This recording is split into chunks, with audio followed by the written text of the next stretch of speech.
नमस्कार। मैं आपको इस वीडियो के माध्यम से अलंकार, जिसमें मानवीकरण अलंकार और अतिशयोक्ति अलंकार, इन दो अलंकारों के बारे में जानकारी दूंगा। इससे पहले मैंने अलंकार की परिभाषा, उसके भेद, शब्द अलंकार और अर्थ अलंकार, इन सब के लिए वीडियो बना रखी है, आप उसको देख सकते हैं। मानवीकरण अलंकार, जिसमें इसके नाम से ही समझ सकते हैं, मानव शब्द लिखा हुआ है यहाँ पर, यानी मनुष्य जैसा कोई बात की जा रही है। जहां मानवेतर, मानव प्लस इतर, यहाँ पर इतर माने होता है अन्य, अदर। तो मनुष्य से अदर जो अलग है प्राणियों या जड़ पदार्थों को, जड़ पदार्थ जो निर्जीव वस्तुएं हैं, उन पर यदि हम मानवीय भावों का, मनुष्य जैसे जो गुण होते हैं, मनुष्य जैसे हाव भाव होते हैं, जो क्रियाकलाप होते हैं, यदि हम उन भावों का आरोप करते हैं, जहां आरोप होता है वहां मानवीकरण अलंकार कहलाता है। यानी सामान्य शब्द में हम कह सकते हैं कि अगर कोई प्राकृतिक वस्तु है, कोई प्राकृतिक घटनाक्रम है या कोई निर्जीव वस्तु है, उस पर अगर हम मनुष्य जैसे गुण आरोपित कर देते हैं, मनुष्य जैसे क्रियाकलाप और उसकी चेष्टाएं और उसके हाव भाव दर्शाने लगते हैं, तब वहां पर मानवीकरण अलंकार हो जाता है।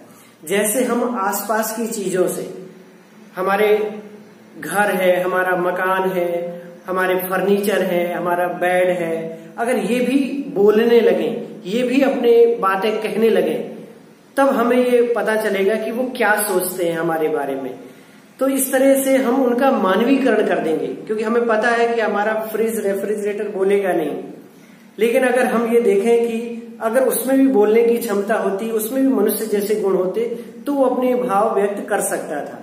तो अलंकारिक भाषा में जहां हम शब्द के आधार पर एक सौंदर्य पैदा करते हैं, अर्थ के आधार पर सौंदर्य पैदा करते हैं, उन्हीं में से हम यहाँ भी सौंदर्य प्रकट करते हैं कि जो मानवेतर स्थितियां हैं, मानवेतर प्राणी हैं या जड़ पदार्थ है, दोनों चीजें आ गई। मानवेतर प्राणी में जैसे पशु, पक्षी, जानवर हैं, ये भी मानव से अलग है, मानव से अलग प्राणी है, जीवन है, लेकिन मनुष्य जैसी ना तो चिंतन शक्ति है, ना उनमें मनुष्य जैसी भाषा है। जड़ पदार्थ है, वो बोल नहीं सकते, लेकिन इन दोनों में अगर हम मनुष्य के गुण आरोपित कर देते हैं तो मानवीकरण अलंकार हो जाता है। उदाहरण के तौर पर, मेघ आए बड़े बन ठन के संवर के, क्षितिज भाग 1 है, जो क्लास 9th में है, उसमें ये पंक्ति मिलती है। मेघ क्या है? मेघ एक प्राकृतिक घटनाक्रम है। बादल, तो बादल जीवित प्राणी नहीं है, मनुष्य नहीं है वह कोई, लेकिन कवि ने कल्पना की है कि मेघ आ रहे हैं बड़े माने बहुत अधिक, बंठन सज संवर करके, तैयार होकर के। कवि ने, सर्वेश्वर दयाल सक्सेना ने कल्पना की है कि मेघ 1 वर्ष बाद अपने ससुराल जा रहे हैं। तो जब कोई ससुराल जाता है तो दामाद वो बड़ा तैयार होकर के सज संवर के जाता है, मेहमान बन के जा रहा है। तो ऐसे ही ये जो गर्मी से प्यासी धरती है, उसको मेघ के आने का वो इंतजार कर रही है, और मेघ अपने पानी के साथ, सजावट का मतलब यहाँ है मेघ अगर पानी से युक्त होकर के आते हैं, यही उसकी खूबसूरती है, यही उसकी सजावट है। तो वो सज संवर करके आते हैं। कवि ने यहाँ पर मेघ की जो तुलना कर दी है, उसकी जो सजने संवरने की प्रवृत्ति है, ये मनुष्य की प्रवृत्ति है, सजने संवरने की प्रवृत्ति। तो उस प्रवृत्ति को इसमें आरोपित कर दिया, अर्थात मेघ का, बादल का मानवीकरण किया गया है। दूसरे उदाहरण से हम समझेंगे, दिवसावसान का समय, मेघ में आसमान से उतर रही संध्या सुंदरी परिसी। तो जो मेघ से युक्त आसमान है, मेघ से भरा हुआ आसमान है, बादलों से भरा हुआ आसमान है, वहां से कौन उतर रहा है? संध्या सुंदरी। संध्या सुंदरी क्या कर रही है? उतरना। तो चढ़ना, उतरना, ये मनुष्य के गुण है, दूसरे प्राणियों के भी हो सकते हैं, लेकिन आप देखेंगे यहाँ परी से तुलना कर दी है, परियों से, और किसकी? संध्या की। तो संध्या क्या है? एक समय की अवस्था है, जब सूर्यास्त होने लगता है और रात्रि का आगमन नहीं होता, उस समय की जो थोड़ी सी अवधि है, उसे एक नवयुवती, एक नायिका के रूप में प्रस्तुत किया गया है, जो बहुत ही सुंदर है। यहाँ सुंदर विशेषण दे दिया गया उसको कि वो संध्या का जो समय है वो बहुत सुंदर है, स्त्रीलिंग रूप में नायिका के रूप में चित्रित किया और उसकी तुलना परियों के समान कर दी, और वो धीरे धीरे क्या कर रही है, आसमान में उतर रही है।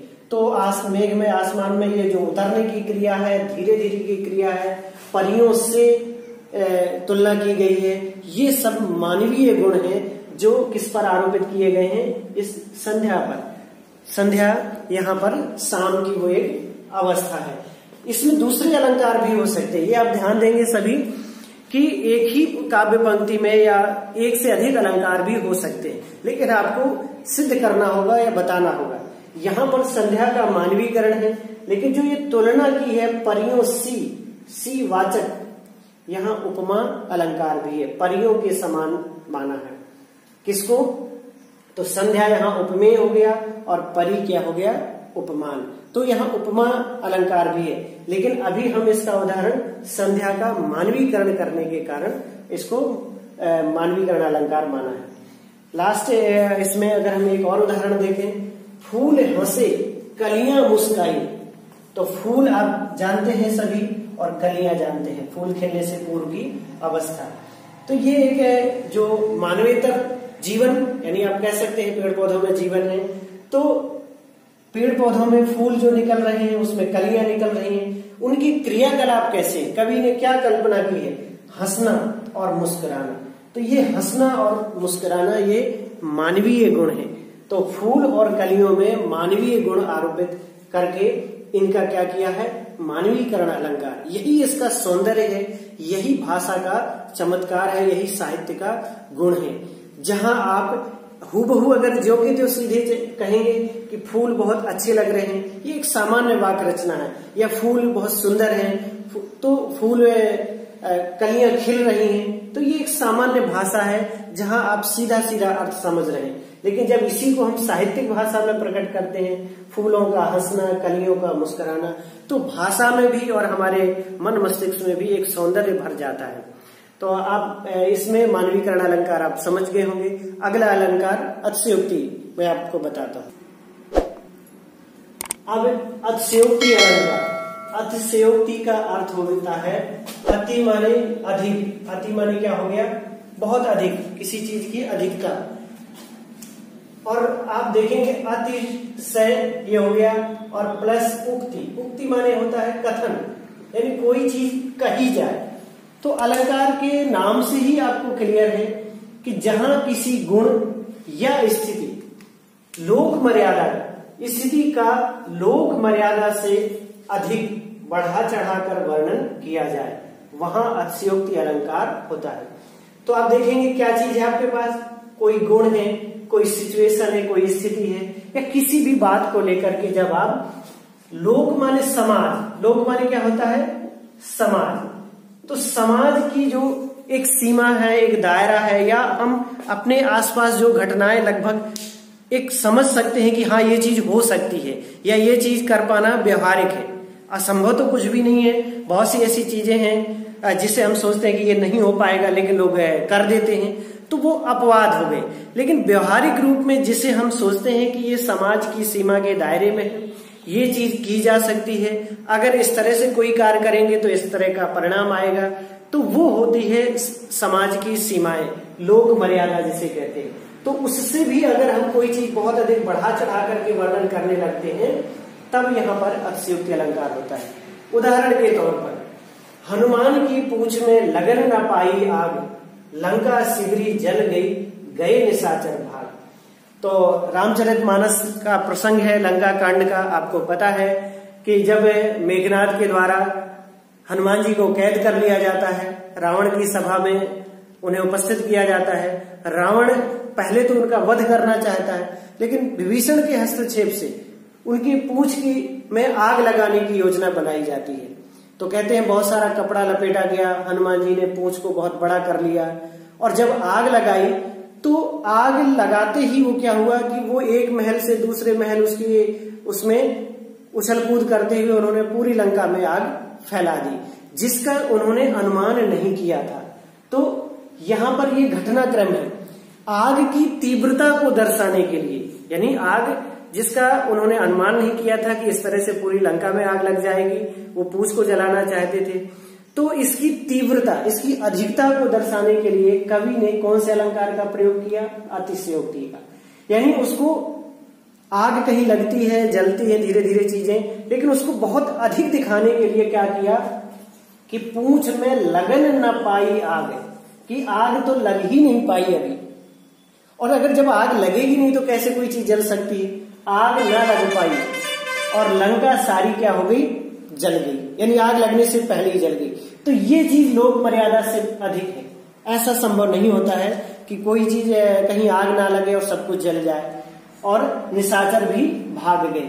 तो कहने का अर्थ ये है, यहाँ गलत नहीं है कि आप कह दो कि ये तो गलत हो गया जी, ऐसा नहीं हो सकता। अलंकारिक सौंदर्य भरने के लिए हमने यहाँ क्या किया कवि ने कि लोक मर्यादा से थोड़ा बढ़ा करके, कि ये घटनाक्रम इतनी तेजी से हुआ, पलक झपक दी जिसको हम कहते हैं, कि पता ही नहीं चला कि कब आग लगाई गई और कब धीरे धीरे पूरे लंका में आग फैल गई। उसकी तीव्रता, उसकी अधिकता को दर्शाने के लिए कहा गया कि आग लगने ही नहीं पाई और संपूर्ण लंका जल गई और निशाचर भी भाग गए। दूसरा उदाहरण हम अगर देखें, आगे नदियां पड़ी अपार, घोड़ा कैसे उतरे पार, राणा ने सोचा इस पार, तब तक चेतक था उस पार। चेतक घोड़े का नाम है। राणा महाराणा प्रताप की वीरता और उनके बलशाली होने का वर्णन हमारे इतिहास में है, हमारे ग्रंथों में है। तो महाराणा प्रताप का जो घोड़ा चेतक था वो उनके नियंत्रण में इतना अच्छा था, इतना वो बहादुर घोड़ा था कि नदी, नाले, पहाड़, किसी भी चीज के अवरोध को वो नहीं मानता था। महाराणा प्रताप के इशारे मात्र से वो काम कर जाता था, चला जाता था। तो बहुत से घोड़े हैं, नदी नाले या कोई नदी पड़ जाती है तो वहां रुक जाते हैं, जिसको कहते हैं अड़ जाना, घोड़ा अड़ जाना। वो पार करने में झिझकता है, उसको बहुत इंस्ट्रक्शन यानी बाद में देने पड़ते तब हो जाएगा। लेकिन महाराणा प्रताप का घोड़ा इतना तेज था तो उसकी तीव्रता, उसकी गति को दर्शाने के लिए ये लिखा गया कि आगे नदियां पड़ी अपार, जिसे पार करना मुश्किल हो। अब घोड़ा कैसे उतरे पार? यहाँ इस पार राणा अभी सिर्फ सोच ही रहे हैं कि तब तक घोड़ा उस पार निकल गया। तो आप जानते हैं कि मन की जो गति है वो बहुत अधिक है, मन की गति से अधिक घोड़ा नहीं दौड़ सकता, ये लोक मर्यादा है।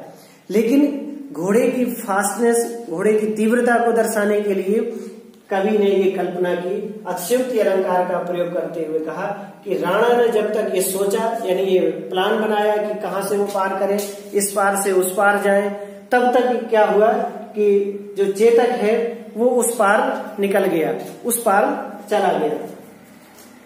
भूप, अगला उदाहरण, भूप सहस 10 एक ही 12, लगे उठावन टरत न टारा। भूप माने राजा, सहस माने 1000, 10,000। कितने राजा?